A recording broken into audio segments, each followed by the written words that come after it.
ಗಣಪ ಗಣಪ ಒಂದು ಡೀಲು ಗಣಪ. ನಾನೇನ್ ಡಾನ್ ಅನ್ಕೊಂಡಿದ್ಯಾ ಹೆಂಗೆ? ಡೀಲ್ ಅಂತ ಹೇಳ್ತಿದ್ಯಾ? ಸಾರಿ ಗಣಪ. ಬೇಡ್ಕೊಳಗಿದ್ರೆ ಕರೆಕ್ಟ್ ಆಗಿ ಬೇಡ್ಕೊ, ಇಲ್ಲಾಂದ್ರೆ ಈಗಿರೋದರಿದ್ರಿಗೆ ಇನ್ನೂ ಟ್ಯಾಕ್ಸ್ ಆಡ್ ಮಾಡ್ಬೇಕಾಗುತ್ತೆ. ಕಡಬು ತುಪ್ಪ ಹಾಕಿದೇನಪ್ಪ, ಸ್ವೀಕರಿಸಪ್ಪ ಓ ಬೆನಕಪ್ಪ. ಜಿ ಕನ್ನಡದಲ್ಲಿ ಬರೋ ಸರಿಗಮಪ್ಪಕ್ಕೆ ಏನಾದ್ರು ಟ್ರೈನ್ ಮಾಡ್ತಿದ್ಯೇನೋ? ಹೇ ಇಲ್ಲ ಗಣಪ, ಟ್ರೈನ್ ಮಾಡಕ್ ಹೋಗ್ಬೇಡ, ಒಳಗ್ ಹೋದ ತಕ್ಷಣ ಹೊರಗ್ ಕಳಿಸ್ತಾರೆ. ಏನ್ ಗಣಪ ನಿನ್ ಭಕ್ತನ್ ಕಷ್ಟ ಕೇಳಿದೆ ಸೆಟಾರ್ ಹೊಡಿತಾ ಇದೀಯಾ? ಭಕ್ತ ಐ ಆಮ್ ವೆರಿ ಸಾರಿ. ಇನ್ ಸಮಸ್ಯೆ ಏನಂತ ಹೇಳಿ ಗಣಪ? ದುಡ್ಡು ಬರುತ್ತೆ, ಹಂಗೆ ಹೋಗುತ್ತೆ ವಿತ್ ಇಂಟ್ರೆಸ್ಟ್.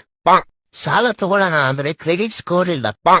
ಲವ್ ಮಾಡೋಣ ಅಂದ್ರೆ ಯಾವ ಹುಡುಗಿ ಹೋಗ್ತಾನೆ ಇಲ್ಲ. ಅಟ್ಲೀಸ್ಟ್ ಕನ್ಸ್ ಕಾಣೋಣ ಅಂದ್ರೆ ಯಾವ ಹುಡುಗಿ ಕನ್ಸಿಲ್ ಬರ್ತಾನೆ ಇಲ್ಲ. ಆಮೇಲೆ ಈ ರಿಲೇಟಿವ್ಸ್ ನ ಕರ್ಕೊಂಡ್ರೆ ಮಾಸಲ್ ಬಿಟ್ಬಿಡುತ್ತಂದೆ ತುಂಬಾ ಕಾಟ ಪಡ್ತವ್ರೆ. ಆಮೇಲೆ ಈ ರಿಲೇಟಿವ್ಸ್ ಮನೆ ಬಂದ್ರೆ ಎದೆ ಬಿಡ್ತಾ ಜೋರಾಗ್ತವೆ. EMI ಬೈಕ್ ತಗೊಂಡಿದ್ದೀನಿ, ನಾಳೆ ಕಂತು ಕಟ್ಟಬೇಕು. ಹೇಗಾದ್ರೂ ಮಾಡಿ ಆ ಕಂಪ್ನಿ ಕ್ಲೋಸ್ ಮಾಡುಗಣಪ್ಪ. ಆಮೇಲೆ ನಿಲ್ಸ ಸಾಕ್ ಮಾಡು. ಏನ್ ಈ ಜನ್ಮದ ಮುಂದೆ ಬರೋ ಎಲ್ಲಾ ಜನ್ಮಕ್ ಲಿಸ್ಟ್ ಕೂಡ ಹೇಳ್ತಿದ್ಯಾ? ನೋಡ್ದ ಗಣಪ, ನಿಂಗೆ ಕೇಳಿಸ್ಬಾರ್ದು ಆಗ್ತಾ ಇಲ್ಲ. ಇದನ್ನೆಲ್ಲ ನಾನು ಅನುಭವಿಸ್ತಾ ಇದ್ದೀನಿ. ಪ್ಲೀಸ್ ಇನ್ ಡೈವರ್ ಬ್ರಹ್ಮಾಜಿ ಹೇಳಿ ಇದೆಲ್ಲ ಸೆಟ್ ಆಗೋ ತರ ಮಾಡು Ganapa. Sir I will look into it, but on one condition. ನೀ ಹೇಳೋದನ್ನ ಕಣ್ಣು ಗೊತ್ಕೊಂಡು ಮಾಡ್ತೀನಿ. ಈ ಸಿಗರೇಟ್ ಆಲ್ಕೋಹಾಲ್ ಎಲ್ಲ ಬಿಡಬೇಕು. Good night Ganapa. ನಾಳೆ EMI ಇದೆ, ದುಡ್ಡು ಅಡ್ಜಸ್ಟ್ ಮಾಡೋಕ್ ಹೋಗ್ಬೇಕು. ಬಾಯ್.